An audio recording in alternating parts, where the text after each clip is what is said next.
History is full of amazing stories and memorable people. But we don't care about them. No hits, deep tracks only. Some of the most influential people in the world have been completely overlooked or just plain forgotten. We're digging deep into the history books to bring you their stories. And maybe some laughs along the way. This is History's B-Side.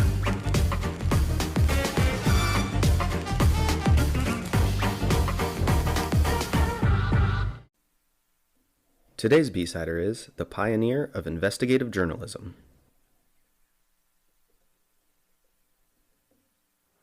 So we're going to be talking a lot today about writing, which is something that I do not have a lot of experience in, but I do enjoy reading on occasion.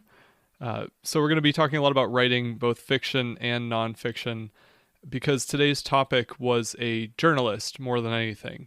She wrote a lot about what she believed in. She wrote undercover, but she also read and wrote her own fiction novels, which included some classic literature. How much do you... What is writing undercover? Well, we'll get into that. That's more on her journalist side, of course. Okay. And really, when we talk about her being the pioneer of investigative journalism, which is obviously what we're going to get a lot more into on this episode, a lot of that involves being undercover. Gotcha. Okay. Now, before we get into the meat and potatoes of an episode, particularly a Phil-led episode, we're going to take a little digression from the start. Great. Talk about our favorite classic literature. What have you read that you really enjoyed? Oh, gosh. That's kind of a hard question to answer. I definitely was a big reader in high school and even middle school, but also in college.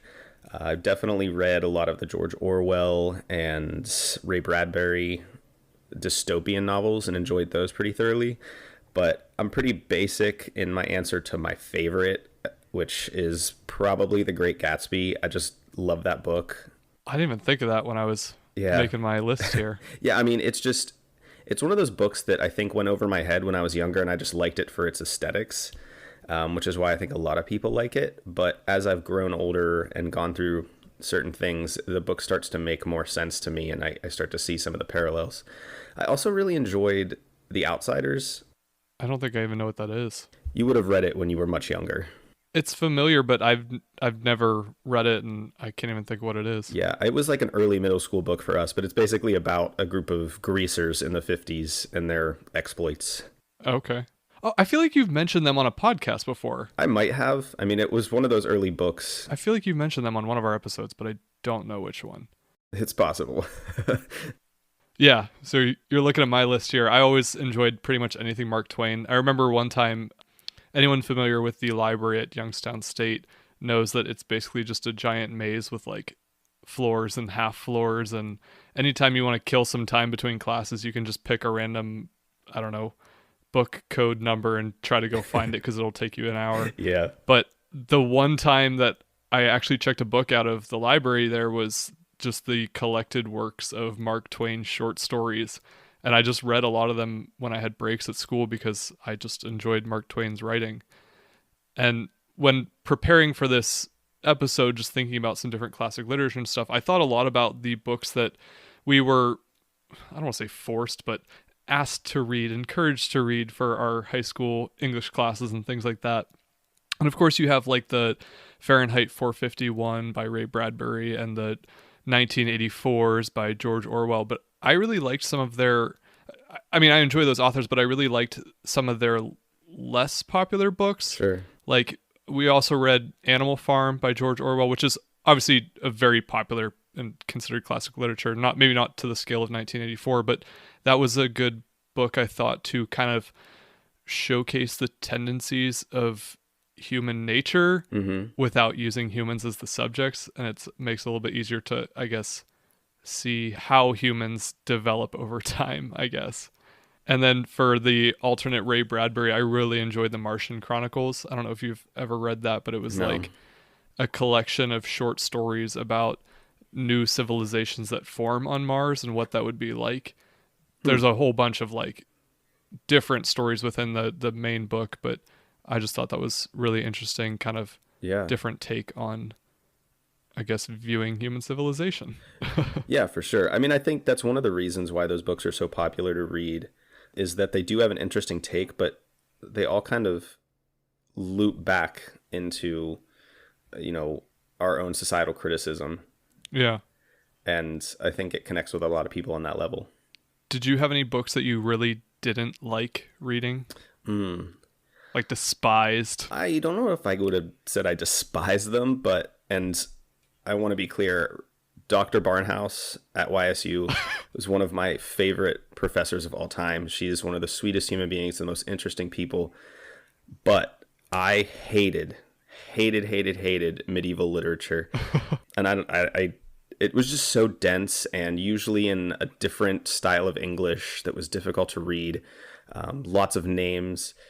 And a lot of it were just repeat themes surrounding, you know, knighthood and royalty, specifically all the different versions and takes on the King Arthur story and things like the Canterbury Tales, which can be pretty dense and thick to get through. I mean, it's not all bad. Some of it was enjoyable. It just wasn't really my style of literature or a style of literature that I really connected with. I really wanted to like the Canterbury Tales, and there were some of the stories that I did enjoy, but a lot of them were like just really trying to get through them to like get to the point and the enjoyable part of it that like overall I did not enjoy that reading. Yeah. Right. But I guess like a weird one that I have on my list is To Kill a Mockingbird. And like I What? know that's an American classic with like good messages on race and all that stuff. It wasn't so much that I didn't like the book, because I think the book is fine. I think it's a good book and it should be an American classic. I don't remember what teacher I had for the class that we had to read it or really much about it. I just remember it being like a slog to get through. Like, I just think she didn't present it very well. And I don't know, just I guess the class setting really took me out of the message of the book Right. and always caused me to have this resentment towards the book. So I don't think it's the contents of the book so much as just my experience reading it that made me not enjoy it. Right. I mean, yeah, sometimes the teacher, the class does make the book or unmake it, I guess, in this case.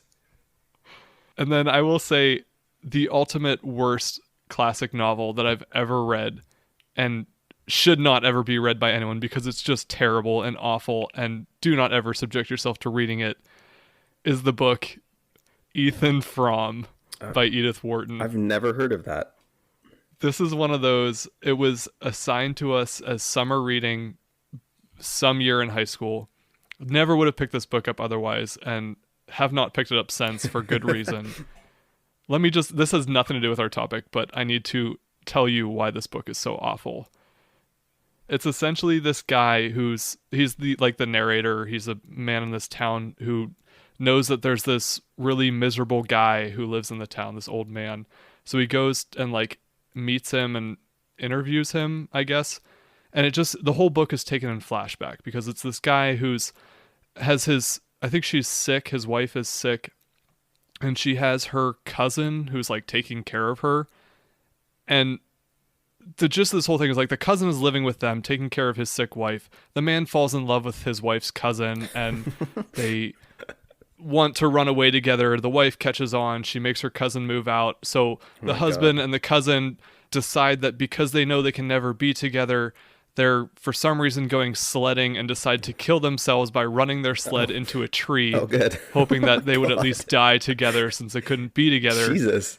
And because this book is so awful, they sled into this big tree, which all it does is paralyze the cousin, and the guy is just injured. So it leads to like the wife then having to care for the two of them, and like they're just, the end of the book is just miserable. Like it's this guy with still his old sickly wife and her paralyzed cousin, and he's living with both of them, and they're all just miserable. Every character is miserable. I don't get why this book became a classic novel. Yeah, Jesus. That's kind of how I felt about The Grapes of Wrath. Like, I've never read that. I understand. It's basically about the Depression years and the Dust Bowl, and it's basically the same thing. It's just miserable people the entire time. I don't know. Just that book has always stuck with me. I read it one time, and it's always stuck with me as like the worst book that I've ever read and had to sit through. But the book that is important to today's topic is Around the World in 80 Days by the French author Jules Verne. Have you ever read Around the World in 80 Days? I have not. Oh, good. Neither have I, which is bad, but like, I'm probably gonna actually try to read it now that I've researched for this episode because it does sound like a really interesting book. Since neither of us have actually read it, we're gonna do the SparkNotes summary of it real quick before getting into our main topic. The book Around the World in 80 Days, like I said, was written by French author Jules Verne. It was published in 1873. It's basically the story of a wealthy English gentleman named Phileas Fogg who bets his other wealthy friends 20,000 British pounds, which was about half his fortune, be the equivalent of, I think, $200 million today, if I'm reading that right or remembering it right. But he makes this bet that he could travel around the world in 80 days or less. So Phileas Fogg and his valet, whose name is Passepartout, set out from London on October 2nd at 8:45 p.m., intent on returning by that same time on December 21st, so 80 days later. Shortly after they leave, someone who resembles Fogg, but not Fogg, someone who just looks like him, robs a bank. And this kind of crime scene, combined with the fact that Fogg just quickly left the country, arouses some suspicion. And there's a detective whose name is Fix, who's assigned to follow after Fogg and arrest him. Fix attempts to befriend Passepartout in order to kind of trap Fogg and make the arrest. But basically this entire book is a series of mishaps and roadblocks that kind of stall Fogg on his journey around the world. Fix follows along with them for pretty much the entire story because he's waiting for a warrant to arrive so that he can arrest Fogg while they're on British soil. Remember, this is a time when England basically had territories all over the world. Okay. So British soil was everywhere. He just had to make sure that he was on actual British soil and had the warrant with him so he could make the arrest. But Passepartout, who is Fogg's valet, is just a total bro. He really takes care of Fogg the whole way. He never turns on Fogg despite all of Fix's attempts, and anytime they get into this weird, sticky situation, Passepartout is always willing to take the fall or get them out of trouble, do whatever he needs to do to save them along the way. So it sounds like Passepartout is the hero of the... He really is. Like, he's the real hero of the story. He saves them every single way, and they would not have made this journey without Passepartout. At some point in the story, they rescue an Indian widow whose name is Aouda. They rescue her from committing suti, which, if you're not familiar with, that's kind of the Indian tradition of her husband passed away, so she has to throw herself on a fire. She's a widow. So they save her from this inevitable fate, and she joins them along their travels throughout the rest of the book. That's a pretty intense cultural practice. Do you know if that's still a thing? I don't know if it's still a custom today, but it is in certain religious cultures in India. Or it was, I should say. Wow, that's wild. So anyway, this group survives train wrecks, attacks from natives, and snowstorms as they're making their way back across the United States before they eventually commandeer a trade ship that's headed to Bordeaux, which they reroute to Liverpool. As soon as the group lands in England, Fix promptly arrests Fogg, but learns that the bank robber was actually arrested a few days earlier. So now Fogg rushes to London, but arrives 5 minutes past his deadline, thinking that he lost this bet. So the next day, Fogg apologizes to Aouda because he can't take care of her now that he's lost his wager, lost his fortune. But she doesn't care about his wealth, or the lack thereof, and surprises him by proposing marriage to him, which he promptly accepts. See, there's a love story in this book as well. A happy ending.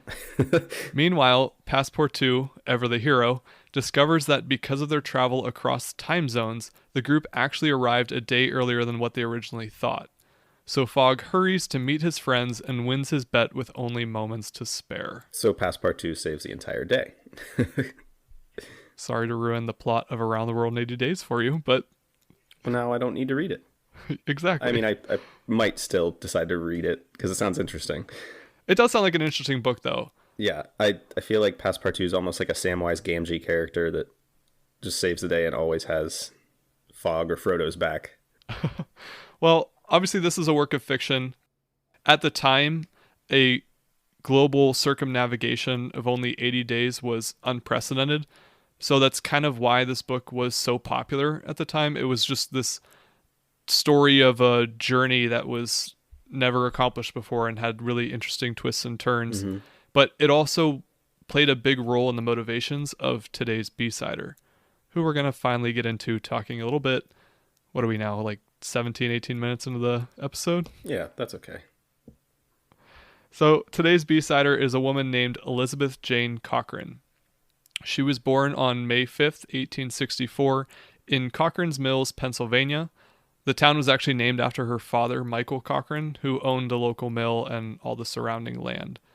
Today, this area is a part of Burrell Township in Armstrong County, which is about an hour drive northeast of Pittsburgh. So fairly close to us. Yeah, you should go check it out. Elizabeth had 4 siblings and 10 half-siblings, which came from her father's first marriage. As a child, she often went by the nickname Pinky because she notably often wore a pink dress. Her father passed away unexpectedly when she was only 6 years old and left no will. This really left her mother no legal claim to his estate, which was then divided between the adult children of his first marriage. Why do I feel like every single B-sider is some level of orphan? I feel like a lot of them, their parents die when they're very young. Yeah. I feel like that's just like a repeat theme that we keep seeing pop up. For Elizabeth, at least, her mother did survive. Like she lived with her mother. Okay. Beyond this point, they were just kind of left with almost nothing after her father passed away. Yeah. In 1879, she attended Indiana Normal School for 1 term, but dropped out because, like I said, the family just couldn't afford for her to continue being in school. After she left school, she moved with her mother to Pittsburgh, where they ran a boarding house together.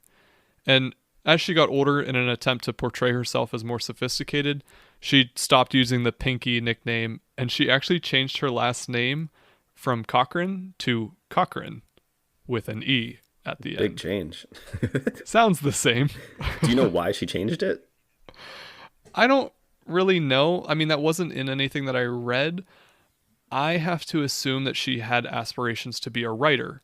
And typically when you write, your name appears on things. And I don't know if maybe having the E at the end of the name maybe draws comparisons to a lineage other than her own. So maybe it would make her seem like she came from somewhere with more wealth, more stature. But this is just me speculating. I don't actually know the answer to why she put an E at the end of her last name. Let's go with it. I trust you. History made up by 2 guys who don't know that much about history. This is all just speculation. Everything we say, it's just our interpretation of events. At the age of 18, Cochrane read an article that was printed in the Pittsburgh Dispatch, written by Erasmus Wilson, who was better known to readers as the Quiet Observer. The article was titled, "What Girls Are Good For." Yikes. Essentially, what this article argued was that women are good for birthing children and taking care of the house. And he actually referred to the working woman as, quote, a monstrosity. Again, yikes. So not a feminist here. This is another one that we're going to chalk up to our favorite saying on our podcast. It was the times. Yeah, it was the times. People were shitty.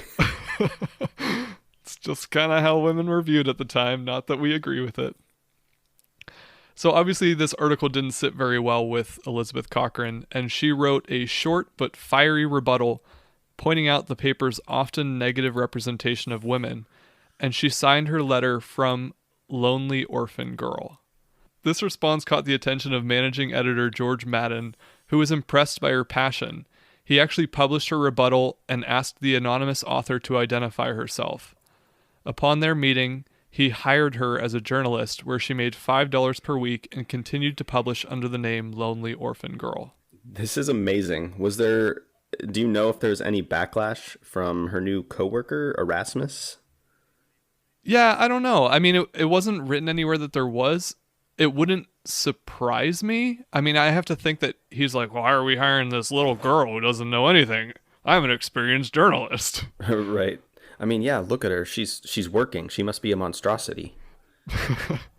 But at the same time, if journalism then was anything like it is now, even to some degree, I have to imagine this Erasmus guy was like an opinion piece writer who maybe wrote things to get the attention of readers. So maybe he doesn't, probably to some extent, he believes what he wrote, Yeah. that women are pretty much just good for making babies and cleaning the house. But maybe he does see a role for women in the workplace that he would appreciate a new aspiring journalist. So I don't know. Not trying to give him the benefit of the doubt because that's not a very great article, but also who knows? Yeah. It was the Times. As I mentioned, Elizabeth Cochrane published under the name Lonely Orphan Girl, which it was pretty customary at the time for journalists to write under pseudonyms or pen names. And Cochrane was mostly assigned to writing articles pertaining to women. She wrote a well-known article called The Girl's Puzzle, which actually addressed divorce, specifically how it affected women, and argued for reform of divorce law. There's a lot of history on divorce law that if you wanted to get into it to kind of see how essentially women are just treated like property, like they have no say in the marriage. So if the man wants to end it, all he has to do is say, I'm done with it. And the woman can really only get out if it's like serious charges of violence or infidelity. But even then, not so much chance of it. So if you want to get into that, get into that. But I'm not going to focus on that too much with this episode because she did a lot more cool stuff. The point of this really is that Madden, the editor, was just so impressed with Cochrane's writing that he offered her a full-time job. And he also began calling her and publishing her writings under a new pen name, the one for which she is most famous, Nellie Bly. This nickname came from a famous 1850s song written by Stephen Foster, who is known as the father of American music. And I really feel like that might be a future episode of History's B-Side. Yeah. Because I bet a lot of his songs are things that we have heard but have no idea who it came from. And it made me think of how you started the episode about Pauli Murray. So maybe we have to find a way to tie those two together. Yeah. I'll let you figure that one out. Okay. His music's actually on Spotify. Anyway, getting back to today's topic, we're going to take a short break here, and then we'll get really into Nellie Bly's story and why she is the pioneer of investigative journalism.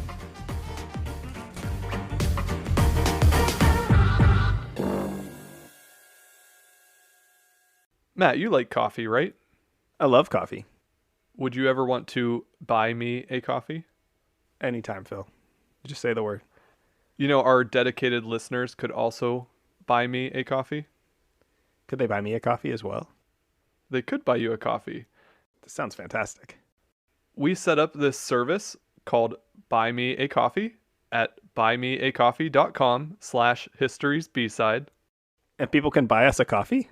Yeah, it's really just a way for people to support the show if they enjoy the show. And if they're listening to the show, we sure hope you enjoy it. Yeah, otherwise you're just, wasting your time. At buymeacoffee.com/historiesbside, there's 3 ways that our listeners can interact with the show. Number 1, you can just donate to the show by clicking Buy Them a Coffee. 2, you can join as a member for $10 a month or $100 a year. Being a member gains you some pretty cool perks. You get access to our monthly bonus episode, History's B-Side Battles, access to our future episode queue, a name shout out on a future episode. We'll also send you a handwritten thank you postcard and sticker set, and more perks will be announced as we continue on. There's also some different extras that people can get on our Buy Me a Coffee website. Things like choosing the topic for a future episode. If there's a lesser known person in history that you have an interest in, let us know and we'll do an episode all about them. You can also buy sets of custom postcards, sticker sets, and future merchandise that we add on there as well. Or you can draft your own advertisement script and we will promote whatever you want in a segment like this. The website again is buymeacoffee.com/historiesbside. Matt, Yeah. you owe me a coffee. Oh. Do I get a coffee too? You're buying. All right.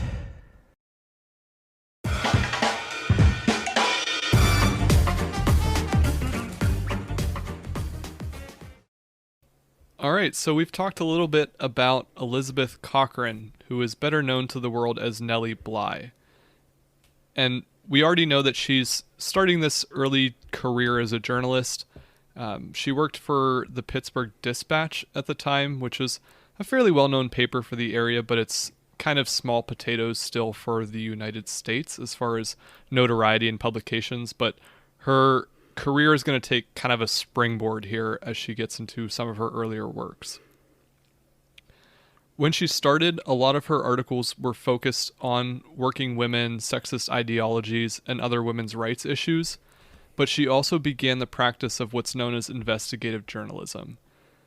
This sort of category of reporting today is mainly when a reporter focuses on a single topic, which is often now serious crimes, political corruption, that kind of thing.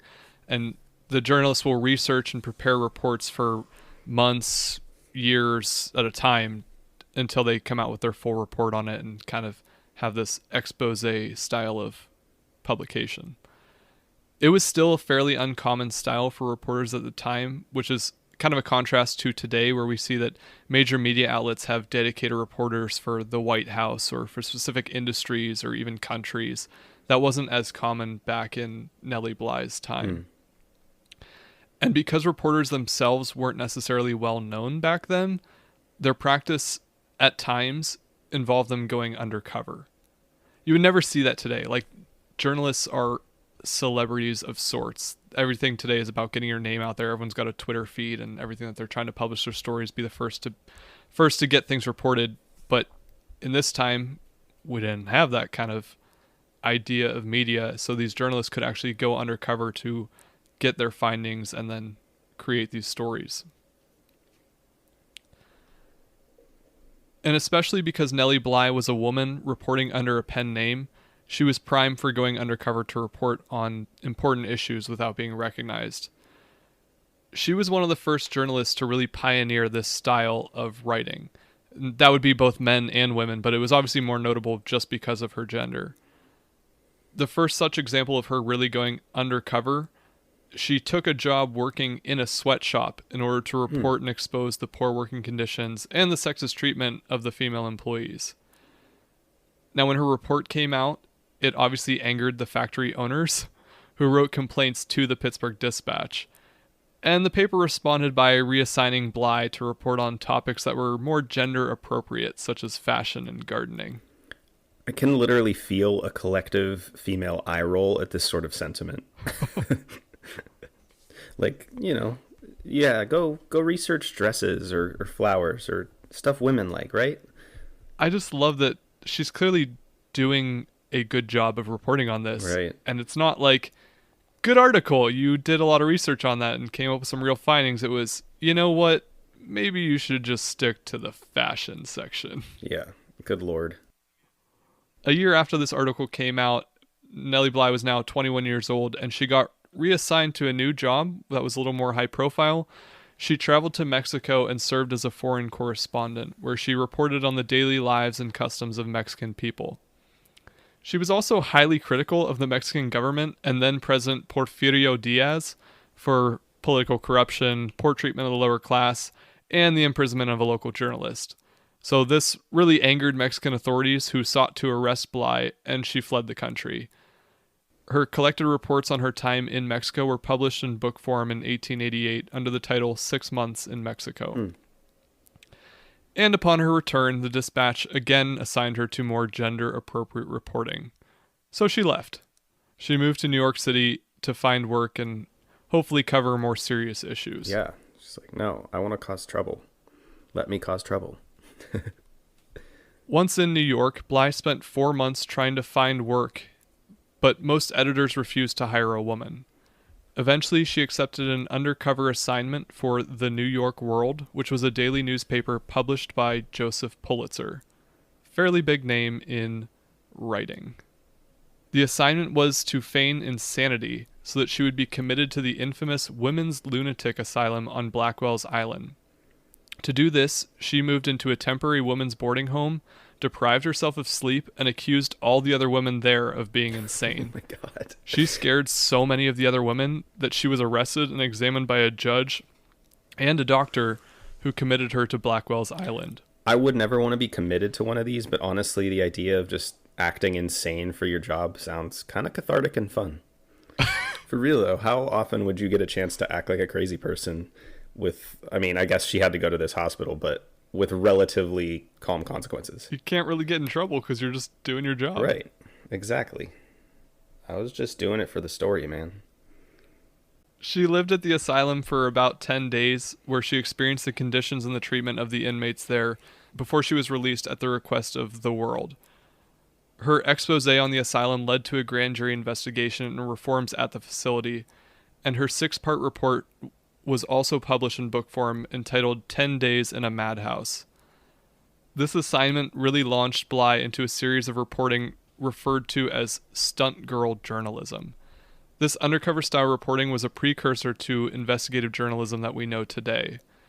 Nellie Bly paved the way for other women reporters to enter the field of mainstream journalism through this same style. Some other stunt girl reporting that Bly did had her investigating New York City jail systems, factories, and the state legislature, where she exposed bribery in the lobbyist system. So now we're going to get into what is Nellie Bly's probably most notable achievement, which is based on what we talked about, the novel Around the World in 80 Days. In 1888, she suggested to her editor at the New York World that she, herself, travel around the world attempting to make the fictional journey from the book a reality. She was denied. They didn't believe that the story would be worth the effort, and a woman would not be able to complete the journey because she would require a male escort, she would be too much of a risk, and she would require too much luggage. Was the luggage thing specifically because she was a woman? I mean, yeah. Dear God. Like, obviously, men are going to need luggage too, but they think that the women are going to need so many different changes of clothing and all of her accessories and way too many bags that a man could make the journey much quicker and easier. A year later, on November 12th, 1889, her editor changed his mind. Other reporters had been discussing attempting a similar feat, and the pressure was on to be the first one to complete it. He asked Bly to depart within the next 2 days, which she agreed. She brought only one dress and one small handbag, which I believe measured 9 inches tall and 16 inches wide, something like that, so fairly small. This was to counter the point that women would require too many bags or need assistance. Yes. But she packed very smartly. According to her own report, she packed 2 traveling caps, 3 veils, a pair of slippers, a complete outfit of toilet articles, inkstand, pens, pencils, and copy paper, pins, needles, and thread, a dressing gown, a tennis blazer, a small flask, and a drinking cup, several complete changes of underwear, a liberal supply of handkerchiefs, and fresh ruchings, and most bulky and uncompromising of all, a jar of cold cream to keep my face from chapping in the varied climates I should encounter. This is, for our listeners, the official History's B-side recommended personal item packing list for any would-be B-siders out there. Though I have no idea what a ruching is, to be honest. You know, I looked that up because I was like, I don't know what that is. It's something to do with like pleated linen, I think. I really don't know. Let's revert back to some former episodes where we've talked about, you know, like clothing and hair styling and stuff like that. And neither of us are going to have the right answers for anything related to fashion or style. Right. Yeah. Not our forte. I'm just really impressed with how much she fit into that bag. Like, this reminded me of, was it Hermione's purse or backpack or something in Harry Potter where she fit so much stuff in it? Yeah, it's like a Mary Poppins bag. She also brought along British money, which was the common travel currency of the day, as well as American money because she was curious how it would be accepted in other countries. Her goal was to finish the journey in 75 days. So at 9:40 a.m. on Thursday, November 14th, she set off aboard the Augusta Victoria, traveling from Hoboken, New Jersey, down the Hudson River and out across the Atlantic Ocean. Now, we've done quite a bit on circumnavigation on our podcast. If you've missed it, go look at the Juan Sebastian Elcano episode because that's all that was. So we're going to talk a lot about her journey just because it is the most notable thing in her career. But also, I don't want to get in too much of the detail on it because she's just traveling around the world. Not that that's not an impressive feat, but like we've talked about this, her journey is going to go a little bit smoother than what Magellan and Elcano went through. The first step to it being a much smoother journey is that the Augusta Victoria was a luxury transatlantic cruise liner, and Bly enjoyed all of the first-class amenities while making the 8-day voyage to Europe. The reason I bring this up, though, is just that while her reportings often defended the poor, marginalized members of society, she herself never left the comforts of first class to be among the poorer people while on board the ship. She kind of just pretended that they weren't there. Yeah, first class will do that to you, man. Feel all fancy. After she landed in the English Channel, the London correspondent for the New York World contacted her to let her know that Jules Verne, the author of Around the World in 80 Days, wanted to meet her. This would delay her scheduled travel by a couple days, but she couldn't pass the opportunity to meet the man who inspired her journey. So she flew through London before meeting Verne at his home in the northern France town of Amiens. The two did not speak much of each other's language, but they converted via a translator to discuss travel routes, and they really did impress one another with their knowledge and expertise and just their fascination with writing and reading. Yeah, that's super cool that she was able to meet him, the guy that inspired her journey. Yeah, she's literally doing this because of his book. And he wanted to meet her. Even though they didn't speak the same language, they were able to meet up and somehow communicate. Make this connection. Yeah. After leaving France, she traveled to Italy and then boarded a steamship that was headed to Egypt, and what many Americans and Western Europeans believe to be the exotic or less civilized Of East, course. otherwise known as the Orient. It's very American.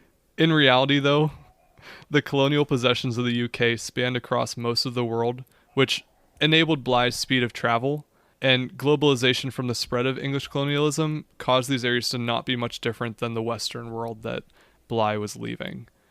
And she actually discussed this in her writing. She said, quote, "As I traveled on and realized more than ever before how the English have stolen almost all, if not all, desirable seaports, I felt an increased respect for the level-headedness of the English government, and I ceased to marvel at the pride with which Englishmen view their flag floating in so many different climes and over so many different nationalities." That's quite a different take on colonialism than, we usually see today. True, but you're kind of in, I don't want to say the peak of colonialism, but like colonialism is still a very big thing at this time. And she's coming from a developed country that might be encouraged to do some of this colonialism themselves. So really, Sure. she's not really one of the victims here. Right. Bly traveled by the steamship Victoria most of the way from Italy through the Suez Canal and down around the Arabian Peninsula. She felt that traveling by water would be faster than traveling over land via train, which was unlike Phileas Fogg in Around the World in 80 Days. It was actually one of the conversations she had with Jules Verne when the two met. Eventually, her ship came to rest for 5 days at Colombo, British Ceylon. And I'm just going to point out some ironic callbacks to some of our older History's B-side episodes. Her steamship Victoria shared the same name as the boat that Juan Sebastian Elcano sailed around the world in the first circumnavigation. Not related at all, definitely a totally different ship because we're like, 360 years difference at this point, but still kind of a cool that there's a lot of ships with that name, I guess, in history. And also, you might remember from just a couple episodes ago, Colombo, British Ceylon was the birth or the future birthplace at this point of Mad Jack Churchill. Oh, that's interesting. Colombo is really the first place that she experiences other culture. She's finally off the boat in the Eastern countries. She learns a lot about their food, religion, and arts, mainly theater. From Colombo, she boards the Oriental, which would eventually take her to Hong Kong after stops in Penang, which was just off the Malay Peninsula, and Singapore. Despite fighting some rough weather along the way, she would arrive in Hong Kong 2 days ahead of schedule. Upon her arrival in Hong Kong, she attempted to purchase a ticket to cross the Pacific when a salesman informed her that her rival had left Hong Kong 3 days earlier. This was news to Bly, who did not know that she was in a race around the globe, or had a rival. Yeah. So we're going to take a minute to go back in time, back to the same day that Nellie Bly left New York City. There was a man named John Brisbane Walker, who was the owner of a fairly new monthly publication called Cosmopolitan. Yes, it's that same Cosmopolitan. And he was trying to piggyback off of Nellie Bly's publicity by sending out one of his own young female reporters to race Bly around the world. This woman's name was Elizabeth Bisland, and she was reluctant to take on this journey. She actually thought he was joking when he called her into his office to tell her, "Hey, I'm sending you around the world today." That's understandable. Eventually, he convinced her to make the trip, and she left a few hours later, boarding a train from New York to Chicago. They thought that by traveling west, Bisland would have the advantage in the race because Bly would be finishing across America through harsh winters in the west, whereas Bisland would conquer those in November and then finish her journey by sailing back across the Atlantic.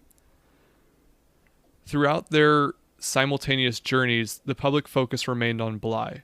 She was the first one to leave, and she was the more notable journalist between the two. But also, The World was a more well-known and reputable publication than Cosmopolitan. Plus, it came out daily rather than monthly, so they were constantly publishing updates about Nellie Bly's journey, and they didn't give any publicity to Elizabeth Bisland. So, naturally, the public support remained behind Bly, and people were cheering for her to complete this journey and beat the record. Yeah. The fictional record, I guess I should say. Bly herself never really viewed it as a competition. When she learned about Bisland, she said, quote, "I am not racing. I promised to do the trip in 75 days, and I will do it. If someone else wants to do the trip in less time, that is their concern." That's a very, almost non-Western, Zen viewpoint on competition. So we'll get back to Bly's voyage now. It's likely that she and Bisland crossed paths somewhere in the South China Sea, but it was estimated that Bisland was actually on pace to make it back in about 70 days. So it seems like Bisland might actually be the one to win the journey at this point. Yeah. Win the race at this point. Yeah. Bly would be forced to wait in Hong Kong for about a week before being able to voyage across the Pacific. She traveled to Canton, China, arriving on Christmas Day in 1889. Here she saw the U.S. flag flying over the American consulate and wrote, quote, "I felt I was a long ways off from my own dear land. It was Christmas Day, and I had seen many different flags since I last gazed upon our own. The moment I saw it floating there in the soft, lazy breeze, I took off my cap and said, 'That is the most beautiful flag in the world, and I am ready to whip anyone who says it isn't.'" So do you think that she might be a good example of someone with a healthy balance of patriotism and criticism towards her own country? I mean, she's obviously proud of her American culture, but also, she made a career out of infiltrating and criticizing a lot of its aspects. Yeah, I think that's fair to say. She obviously wrote about some of the issues in the world that she lived in, but had this sense of pride. And I think that's common even among Americans today. Right. I think we get too involved in the hyper-politicization of things like even the flag at this point. But, you could probably attest to this. After spending a week in a country where most people don't speak English, it's kind of nice to get back home and hear people speaking English. And I don't mean that as I don't know, ethnocentric type viewpoint, but Right. It's a sense of comfort to see your flag flying somewhere or something that reminds you of home. Yeah, totally.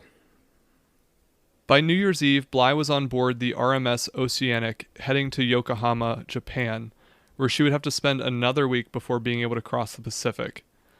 Bly actually loved Japan. She described it as the land of love, beauty, poetry, and cleanliness. Meanwhile, Bisland spent New Year's Eve in Ceylon, departing the next morning aboard a steamship that was headed to Italy. At this point, Bly's popularity had grown not only in America, but reaching some of the more global ports, which included Yokohama. When she reboarded the Oceanic to return to America, the ship's crew had written all over the engine room, "For Nellie Bly, we'll win or die." Dang, that's some commitment right there. It was again noted that she traveled first class aboard this ship, and while the ship may have carried 5 times as many passengers in the lower decks, Bly never mentioned them in any of her writings or reportings of the journey. By contrast, Elizabeth Bisland actually did describe the miserable conditions faced by the lower class passengers aboard the same ship, the Oceanic. Looks like Bly got out-woked. It is interesting that she didn't write about it, though. Right. This was mentioned in multiple articles that I read, just because she was so seemingly in touch with the lower class people in her reportings earlier in her career, but now she doesn't mention it. Right. And I wonder if that comes along with becoming this sort of celebrity. Like, you almost think you might be above it when you're in the moment. When Bly arrived in San Francisco on January 21st, 1890, snowstorms had blocked most of the mountain passes, meaning she would have to travel through the Southwest. By this time, however, she was a national sensation. It's really interesting to call her a B-sider because in her time, Bly was actually one of the most popular people in America. Interesting. Her celebrity has faded a bit, probably due to the fact that she was a woman and a journalist. Like, it's not like she was, I don't know, some huge name. It was just through this one stunt she became sort of a national hero in her time. Railroad officials ensured her connecting trains would arrive on time, or they would charter private trains if necessary. Everyone was working together to make sure she completed this journey on time. Crowds began to gather and cheer on her train car at every major train station she passed. She went from Oakland down through Arizona, New Mexico, stopped over in Topeka, Kansas, through Chicago, passed through Indiana, Ohio, and Wheeling, West Virginia en route to her hometown of Pittsburgh. After a brief stop, she arrived at a welcoming party in Philadelphia where she met her mother, and then she finally arrived at the station in Jersey City, New Jersey at 3:51 p.m. on January 25th, 1890. Here she completed her journey in 72 days, 6 hours, and 11 minutes, which set a new record at the time for circumnavigation. As for Bisland, she traveled a near mirror route from Bly's. However, a misconnection caused her to board a slow ship across the Atlantic rather than the fast ship she was scheduled to take. She arrived back in New York after a 76.5-day journey, which still beat Phileas Fogg's fictional record, but was obviously slower than Nellie Bly's. I honestly feel kind of bad for Bisland. Like, I was rooting for her. I like an underdog, and so many people helped Bly. I think, I mean, I might call dibs on Bisland for an episode in a year or two when people have forgotten about this one. Bisland was probably the real B-sider here. Yeah.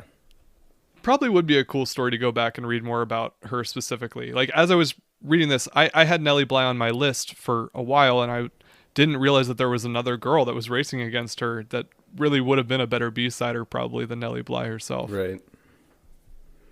There's actually an interesting story, and I won't ruin it for a year or two from now when we finally have our Bisland episode, but there's some suspicion that she was actually duped when she was in Europe, that the train she was supposed to take back, she was told that it left without her, so she booked a ticket on this other slower ship just to make it home, when in reality the ship that she was supposed to take originally didn't actually leave. So she got stuck on this other trip when she could have just taken the one she was supposed to and made it back on time. Oh man, that's a bummer. I don't know how true that is, some suspicion around it, so stay tuned a year or so from now when Matt does an episode on Bisland. Give her the attention she deserves. Overall, this journey was a huge success for the New York World. They held contests, they produced board games, and they sold Nellie Bly's biography. I feel like we should find out if there's a Nellie Bly version of Monopoly. What would that be called? Nellieopoly? Stunt Girlopoly. I think the board game was just called like Nellie Bly's Around the World in 80 Days or something like that. Sure, yeah. Bly herself never received any bonus or salary increase for her success on this journey, so she left the world soon after her journey ended. She began to write fictional novels for the weekly publication The New York Family Story Paper. She wrote 12 novels between 1889 and 1895, 11 of which were thought to be lost when so few copies of this publication survived. How long were these novels that she was able to publish them in a weekly publication? I don't think she was producing them weekly. And let's be honest, these probably aren't full-length novels, but I would believe that they are quite a bit longer than just a regular newspaper reporting. Yeah. But yeah, she probably was putting them out just every so often when she was called upon or commissioned to write a story for this paper. And like I said, a lot of her writings were believed to have been lost until late 2019 when an author from Michigan named Dan Blix discovered that a sister publication called the London Story Paper had actually reprinted Bly's novels and had archives of the work. So earlier this year in 2021, Blix announced his discovery and said that he would be republishing most of her work for people to rediscover her writing. He claims that the work gives more insight into Nellie Bly, who may have actually had aspirations to be a novelist, but once she got into it, she just didn't enjoy it the same way that she did journalism and being an investigative reporter. Sure. Bly eventually did return to working for the World in 1893.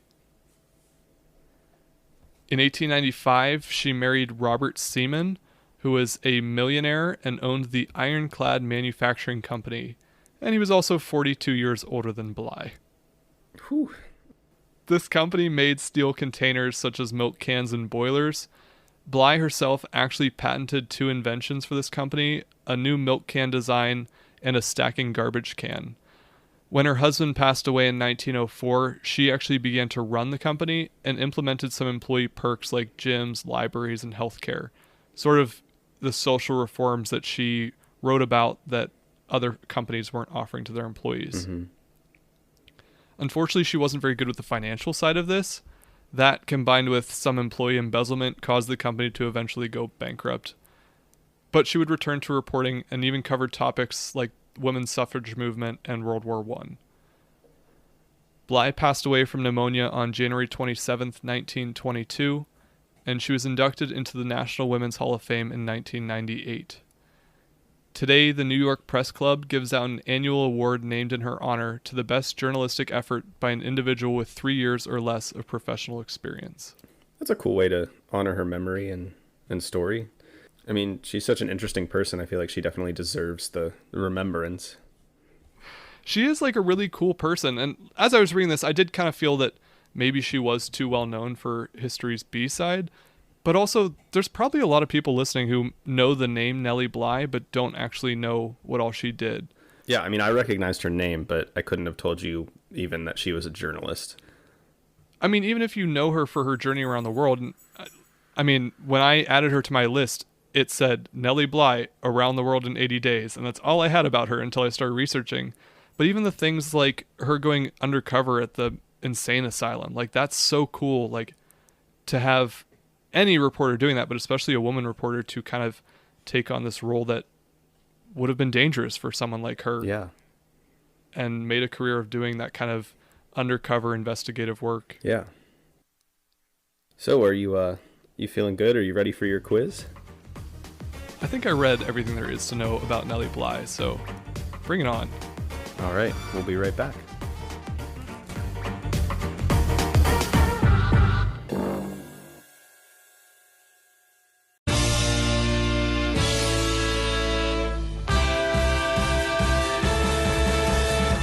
Do you like to bake? Do you like history? Do you want to learn the history of the things you bake? Then you should listen to Hot Oven Time Machine, the podcast where we dive into the history of baking and try out recipes past and present. Hi, I'm Joseph, a master amateur baker. And I'm Monty, a master baker in training. Every episode, we go back in time to learn the history of baking. Then we bake and taste our favorite recipe of that baked good. We have some laughs and enjoy chit-chatting and learning about our favorite foods, all while exploring the rich history of baking in our time-traveling oven. Join us every other Wednesday to learn the history of all your favorite baked goods.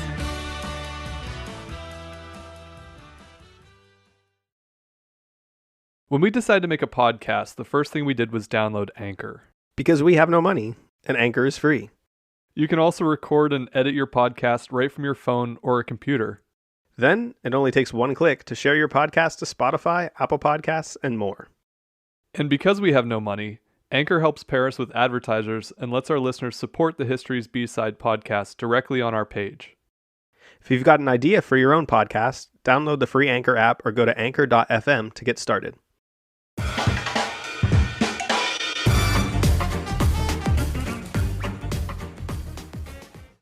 All right, welcome back to our quiz segment. As many of you know, we like to end each episode with a short quiz for our host to test his knowledge and how thoroughly he studied his topic, as well as give our listeners a fun chance to test their own knowledge about our subject for the day. You ready for your quiz, Phil? I mean, at the end of the last section, I kind of bragged about how much I researched this one, and now I'm kind of regretting saying that because I might mess this up. I think you'll be all right. They're fun questions. And this was probably one of the only times I've had 3 solid questions that were specifically about the topic instead of things surrounding the topic. So I mean, that probably means I missed some stuff. I don't know. I mean, I just went a little bit more in depth on a couple things that you actually did mention. So I think you might do all right. All right. So my first question, the ship that Nellie Bly departed New York on, the Augusta Victoria, was a German vessel operated by the Hamburg America Line and was practically brand new at the time of her departure. It crossed the Atlantic for the first time in May 1889. It, like Bly, was also known for breaking a record. Can you name that record? Oh, this sounds sort of familiar, but I might be making this up. Was it just the fastest crossing of the Atlantic? Yeah. All right. Boom. You got it. See? Yeah, it was that first voyage in May of 1889. It raced to New York in only 7 days, breaking the record for the fastest crossing of the Atlantic. I think that makes sense because I think the newspaper planned out for her to take like the fastest ships that they could in order to guarantee her success. Yeah. All right, 1 down. You're doing good. Question number 2. While in Singapore, before returning Bly to the Oriental, her driver stopped by his home. And while there, she saw an animal in his doorway that she quickly fell in love with and ended up adopting as a pet. Can you name that animal, or what kind of animal it was, and also its name? This was, I meant to put this in the episode. I probably left it out of my notes because it was just kind of like a fun anecdote, but I definitely did not say it.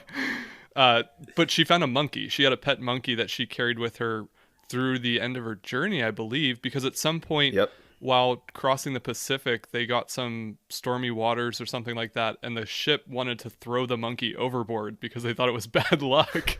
Oh my God. Fortunately, human logic. Yeah, she prevented that from happening. She was able to hold onto her monkey and not cast it overboard like Alfred Wallace last week.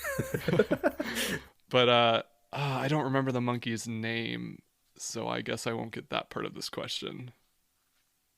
The monkey came to be called McGinty.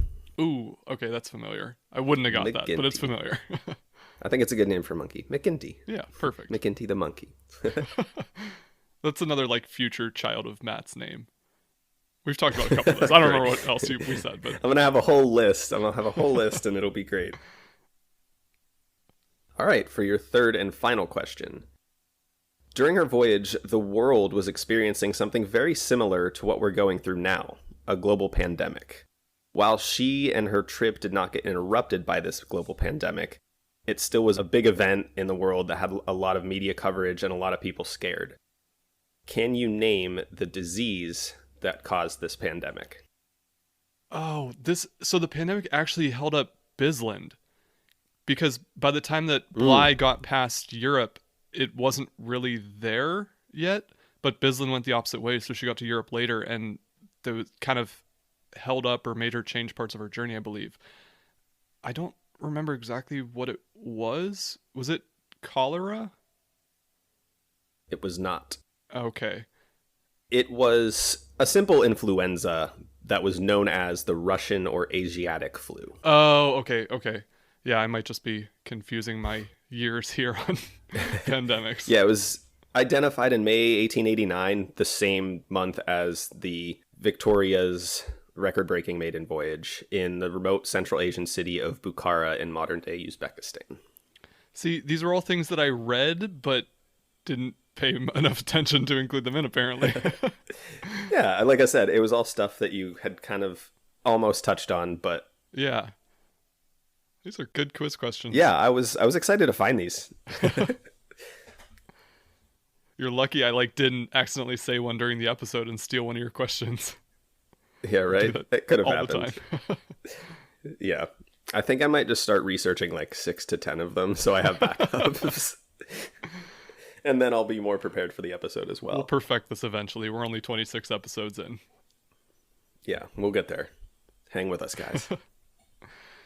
All right, well, thank you so much for listening to another episode of History's B-Side. We hope you found Nellie Bly interesting. We hope you found our C side to the B side, Bisland, interesting. And maybe you want to read a little bit more about her writings beyond just her trip around the world, because she was really interesting in some of the stuff that she accomplished throughout her career or her journey. And hopefully you enjoyed it, and hopefully you give some of our other episodes a listen as well. Feel free to reach out to us at History's B-Side on social media, or send us an email to historiesbside@gmail.com. Thanks for listening. History's B-Side is an independent, listener-supported podcast. Leave us a review or subscribe to the show on your favorite podcasting service, and follow along on Facebook, Twitter, and Instagram at History's B-Side. Send us your feedback or inquire about sponsorship and advertising opportunities by emailing us at historiesbside@gmail.com. You can donate to the show at buymeacoffee.com/historiesbside. While you're there, check out our membership perks, merchandise, and more. This episode was researched and produced by your hosts, Matt Melito and Phil Hall. Thanks for listening to History's B-Side.